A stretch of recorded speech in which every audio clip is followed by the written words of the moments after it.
देखिए, इस वीडियो में मैं आपको यह बताऊंगा कि आचार्य चाणक्य ने पुरुष के चरित्र के बारे में क्या कहा है और यह भी कि औरत को अपने पति में किन गुणों को देखना चाहिए। सबसे पहला श्लोक, और इसमें आचार्य चाणक्य कहते हैं कि शादी जो होती है ये केवल एक बार ही की जाती है और इसीलिए लड़की की शादी करते समय अच्छी तरह से सोच समझकर सम्मानजनक तरीके से किसी योग्य व्यक्ति से ही करना चाहिए। और साथ ही साथ आपको इस बात पर खास तौर पर ध्यान देना चाहिए कि जिस लड़के से आप अपनी लड़की की शादी कर रहे हैं वो एक अच्छे परिवार से आता हो। ऐसा क्यों करना चाहिए? ऐसा इसलिए करना चाहिए क्योंकि अगर लड़का योग्य होगा और परिवार भी अच्छा होगा, धीरे धीरे कर सब कुछ अच्छा ही अच्छा होता चला जाएगा। पर अगर इन दोनों में से एक चीज की भी कमी पड़ गई, सब कुछ धीरे धीरे बर्बाद होता चला जाएगा। इस चीज को भी समझिए कि अच्छे परिवार से मतलब ये नहीं है कि परिवार जो हो बहुत ही पैसे वाला परिवार हो। अच्छे परिवार से मतलब है ऐसा परिवार जिसमें विद्या हो, जो मेहनत करते हो, जो लोगों की मदद करते हो, जिनका चरित्र अच्छा हो, जिनमें गुण हो और जो धर्म का पालन करते हो। अब देखिए, ये तो हो गई एक अच्छे परिवार की पहचान। अब जरा सा ये भी समझ लीजिए कि आप एक योग्य व्यक्ति को किस तरह से परखेंगे। और देखिए, इसके लिए आचार्य चाणक्य कहते हैं कि जिस तरह से सोने को घिसकर, काटकर, तपाकर और पीटकर परखा जाता है, बिल्कुल उसी तरह से एक आदमी को उसके बारे में सुनकर, उसके चरित्र को समझकर, उसके गुणों को देखकर और उसके कर्मों को भालकर परखा जाता है। चारों को समझिए। देखिए, एक आदमी जिस जगह पर रहता है और जिस जगह पर काम करता है, वहाँ के जो लोग होते हैं वो उसके बारे में एक राय बनाकर चलते हैं कि भाई ये इंसान जो है ये असल में इस तरह का होता होगा। अब ये जो राय जो होती है ये लगभग 90% सही होती है। अगर आप और भी ज़्यादा गहराई से जानना चाहते हैं तो उसके लिए आप उस आदमी के दोस्तों से और रिश्तेदारों से भी बात कर सकते हैं। इस चीज़ को भी समझिए कि ऐसा हो सकता है कि जब आप उस आदमी के दोस्तों से पता करने के लिए जाएं तो वो उस आदमी की बहुत ही अच्छी इमेज बना दें, पर रिश्तेदार जो होते हैं ये कभी भी धोखा नहीं देते। ऐसा क्यों होता है? ऐसा इसलिए होता है क्योंकि रिश्तेदार जो होते हैं ये केवल रिश्तेदार ही होते हैं, ये आपके सगे नहीं होते। पर देखिए, फिर आप इस चीज़ को भी समझिए कि रिश्तेदारों से पूछने का धर्म यह है कि अच्छाइयाँ भले ही चाहे सारी मालूम नहीं चल पाएं, पर बुराइयां जो हैं वो छोटी से छोटी और कमियां जो हैं वो बारीक से बारीक मालूम होना चाहिए। अब आ जाइए दूसरी क्वालिटी पर, और दूसरी क्वालिटी है शील। और शील से मतलब है एक इंसान का चरित्र और उसका नैतिक आचरण। देखिए, जितनी जरूरत इस बात की होती है कि एक औरत का चरित्र ऐसा होना चाहिए कि जिस पर कोई उंगली ना उठा सके, बिल्कुल उसी तरह से एक आदमी का चरित्र भी ऐसा ही होना चाहिए कि दुनिया में चाहे फिर कोई भी क्यों ना आ जाए, उसके चरित्र पर उंगली ना उठा पाए। इसका क्या मतलब हुआ? इसका मतलब यह हुआ कि अगर आप एक आदमी हैं तो फिर आप इस बात को अपने दिमाग से निकालकर बिल्कुल बाहर फेंक दीजिए कि सब चलता है, और सब चलता है के नाम पर आप कहीं इधर मुंह मारते फिर रहे हैं, कहीं उधर मुंह मारते फिर रहे हैं, कहीं इधर गालियां खाते फिर रहे हैं, कहीं उधर जूते खाते फिर रहे हैं। यानी आप चाहे कितने भी अच्छे परिवार से क्यों ना हो, और आप में चाहे कितने भी गुण क्यों ना हो, आप चाहे कितने भी ज्ञानी क्यों ना हो, और आप चाहे कितने भी शक्तिशाली क्यों ना हो, अगर आपका चरित्र अच्छा नहीं है, आप बर्बाद हो जाएंगे। एक आदमी का चरित्र और उसका नैतिक आचरण कम से कम ऐसा तो होना ही होना चाहिए कि जिसकी वजह से लोग उसको सम्मान की दृष्टि से देखें। आतुरः सर्व क्षेत्रेषु नरः शीघ्रम विनश्यति। ये हो गई दूसरी चीज। तीसरी चीज होती है गुण।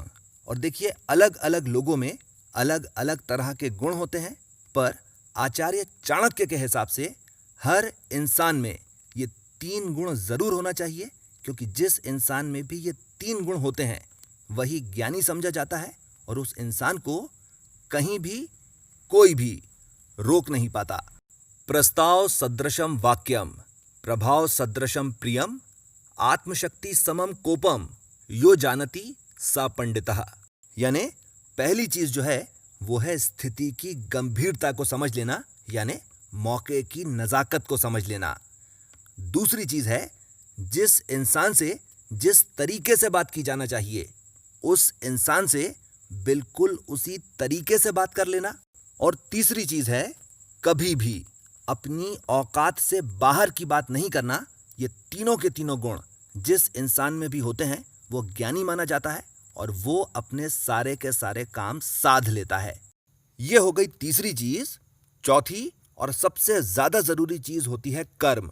और देखिए, कर्म से मतलब है कि आदमी जो है ये कर्म से क्या है, और दूसरा इसका मतलब होता है कि आदमी जो है ये अपने कर्म के द्वारा क्या कर सकता है। इस चीज को जरा सा समझ भी लीजिए। देखिए, एक आदमी काम क्या करता है और वो उस काम को किस तरह से करता है, इन दो चीजों पर उस आदमी की औकात बनती है। और वही आदमी उसी काम को कितनी अच्छी तरह से कर सकता है और कितने बड़े लेवल पर ले जाकर कर सकता है, इन दो चीजों से उस आदमी की हैसियत बनती है। और देखिए, इसीलिए ऐसा कहा ही जाता है कि शादी की बात जो होती है या कि फिर शादी जो होती है हमेशा आदमी की हैसियत देखकर ही की जाती है। इसका क्या मतलब हुआ? इसका मतलब यह हुआ कि लड़के वाले चाहे कितने भी पैसे वाले क्यों ना हो और चाहे उनके संस्कार कितने भी अच्छे क्यों ना हो, अगर लड़का कुछ करता धरता नहीं है या कि फिर अगर उसमें ऐसी कोई भी विद्या नहीं हो जिससे वो अपना परिवार चला सके, उससे शादी कभी भी नहीं करना चाहिए। अब सवाल ये उठता है कि संस्कार वाली बात तो समझ में आती है, पर अगर लड़के वाले बहुत ही ज्यादा पैसे वाले हैं और अगर लड़का कुछ भी नहीं करता धरता और अगर उसमें किसी भी तरह की कोई विद्या नहीं है, तो परेशानी क्या है? परेशानी ये है कि पैसे के साथ आपको ये एक चीज हमेशा मानकर ही चलना पड़ती है कि पैसा जो है वो आज है, कल नहीं है और परसों तो बिल्कुल भी नहीं है। और दूसरी चीज जो समझने की है वो ये कि इंसान की हैसियत जो है ये हमेशा बदलती ही रहती है, पर इंसान की औकात जो है वो हमेशा वही रहती है। अब सवाल ये उठता है कि भाई हम इस बात को किस तरह से जान सकते हैं कि जिस आदमी का चुनाव हमने किया है वो वाकई में सही आदमी है या नहीं है? क्योंकि अगर हम परिवार वालों से पूछेंगे तो वो तो हमें उसकी अच्छाइयाँ ही बताएंगे, अगर हम उसके दोस्तों से पूछेंगे तो वो कुछ ज़्यादा ही तारीफ कर देंगे, और अगर हम उसके रिश्तेदारों से पूछेंगे तो वो कुछ ज़्यादा ही बुराई कर देंगे। तो फिर क्या करें? और देखिए, इसके कुल मिलाकर दो तरीके होते हैं, जिसमें से पहला तरीका होता है बहुत सारे कॉमन रिलेटिव्स से पूछना। कॉमन रिलेटिव्स यानी ऐसे रिश्तेदार जो उनके भी रिश्तेदार हैं और हमारे भी रिश्तेदार हैं। और जहां तक रिश्तेदारों वाली परेशानी वाली बात जो है, ये लोग आपको एकदम सटीक जानकारी देंगे, और इसलिए देंगे क्योंकि इन लोगों को वहां पर भी मुंह दिखाना है और यहां पर भी मुंह दिखाना है। पर अगर दोनों ही परिवारों के कोई कॉमन रिलेटिव्स नहीं है तो फिर आ जाइए दूसरे तरीके पर। और देखिए, दूसरा तरीका जो है इसकी कोई काट नहीं है, और यह तरीका है डिटेक्टिव एजेंसीज की मदद लेना। अब देखिए, ऐसा हो सकता है कि आपको ऐसा लगे कि ये तो कुछ ज्यादा ही हो रहा है, पर देखिए, ये शादी का मामला है और जिंदगी का सवाल है, और इसीलिए किसी भी तरह की कोई भी कमी कहीं पर भी नहीं छोड़ी जा सकती। इस चीज को भी समझिए कि आप चाहे लड़की वाले हों या चाहे लड़के वाले हों, शादी का डिसीजन जब आप लें तो आपका डिसीजन जो है वो एक वेल इन्फॉर्म्ड डिसीजन होना चाहिए। यानी ऐसा कभी भी नहीं होना चाहिए कि सामने वाले ने किसी बात को कहा और आपने उस बात को वैसे ही मान लिया। अगर सामने वाला किसी बात को कह रहा है तो उसके पास उस बात का प्रूफ होना चाहिए, और अगर आप उस बात को मान रहे हो तो वो बात जो है आपकी क्रॉस एग्जामिन की हुई होना चाहिए। ऐसा क्यों?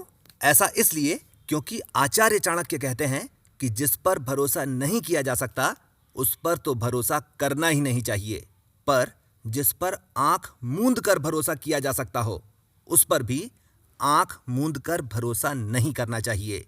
यह हो गई एक चीज। दूसरी चीज देखिए, आप यह भी समझिए कि आप अपनी जिंदगी के फैसले केवल तभी ले सकती हैं और तब तक ही ले सकती हैं जब तक कि आप अपने पैरों पर खड़ी हुई हैं।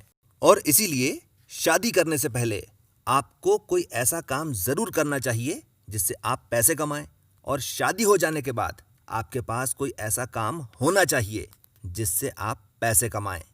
अब देखिए, ये तो हो गई वो सभी बातें और सभी क्वालिटीज जो एक लड़की को अपने होने वाले पति में देखना चाहिए।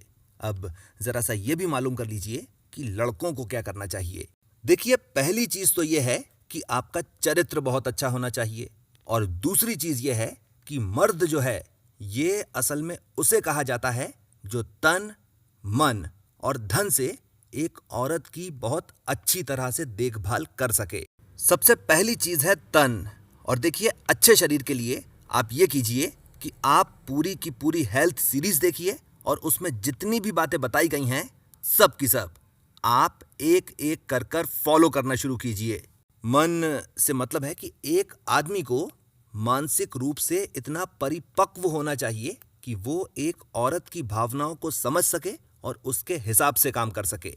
और धन से मतलब है कि एक आदमी के पास कम से कम इतना पैसा तो होना ही होना चाहिए कि वो अपनी पत्नी की हर उचित मांग को पूरा कर सके।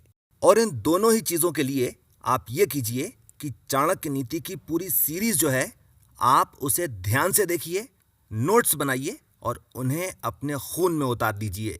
पर अगर आप में ये चारों चीजें नहीं हैं, और अगर आप चाणक्य नीति का पत्नी के गुण वाला वीडियो देखकर मजिस्ट्रेट बनकर निकल पड़े, तो फिर आपको शर्मिंदगी के अलावा और कुछ भी नहीं मिलेगा। अब देखिए, यहां पर आकर दो चीजें और भी हैं जो कि आपको समझना चाहिए, जिसमें से पहली चीज यह है कि अगर आपने इन सभी बातों पर विचार किया, अच्छी तरह से रिसर्च करी, पर बाद में जाकर आपको यह मालूम चला कि आप जिसे सही समझ रहे थे वो असल में एक गलत आदमी है, तो फिर क्या करना चाहिए। और देखिए, इसके लिए आपको ये एक चीज समझ लेना चाहिए कि अगर आपका पति इस तरह का है जो कि इधर उधर मुंह मारता फिरता है, अगर वो जुआ खेलता है, अगर वो शराब पीता है, कठोर वचन बोलता है, कठोर दंड देता है यानी मारता पीटता है, अगर अपने पैसों का दुरुपयोग करता है, या कि फिर अगर वो किसी भी तरह की बुरी संगति में है, इनमें से अगर एक चीज भी है, तो फिर ऐसे आदमी के साथ नहीं रहना चाहिए, ऐसे आदमी को छोड़ देना चाहिए। इस चीज को भी समझिए कि काफी सारी औरतें अपने घर परिवार के बारे में सोचकर और अपने बच्चों के बारे में सोचकर चुप रह जाती हैं, और ये सोचती हैं कि हम अपने प्रेम से और अपने व्यवहार से अपने आदमी को बदल देंगे। पर इस चीज के बारे में जरा सा खुद सोचकर देखिए कि अगर वाकई में मोहब्बत होती तो फिर आपके सामने या आपके साथ ऐसा क्यों हो रहा होता। और जहां तक व्यवहार वाली बात है, तो इस आदमी को इसकी मां ने बहुत ही ज्यादा नरमी के साथ और इसके बाप ने बहुत ही ज्यादा सख्ती के साथ सालों साल सिखाने की कोशिश जरूर की होगी। एक चीज चलिए और भी बता देता हूं, और देखिए, ये चीज लड़कियों के लिए भी है और लड़कों के लिए भी है। देखिए, अगर आपको कोई पसंद है तो आप उसे अपने माँ बाप से जरूर मिलवाइए। और देखिए, इसकी दो वजह हैं, जिसमें से पहली वजह यह है कि आपके माँ बाप जो हैं ये आपको बचपन से जानते हैं, और दूसरी वजह यह है कि आपके माँ बाप जो हैं इन्होंने दुनिया देख रखी है।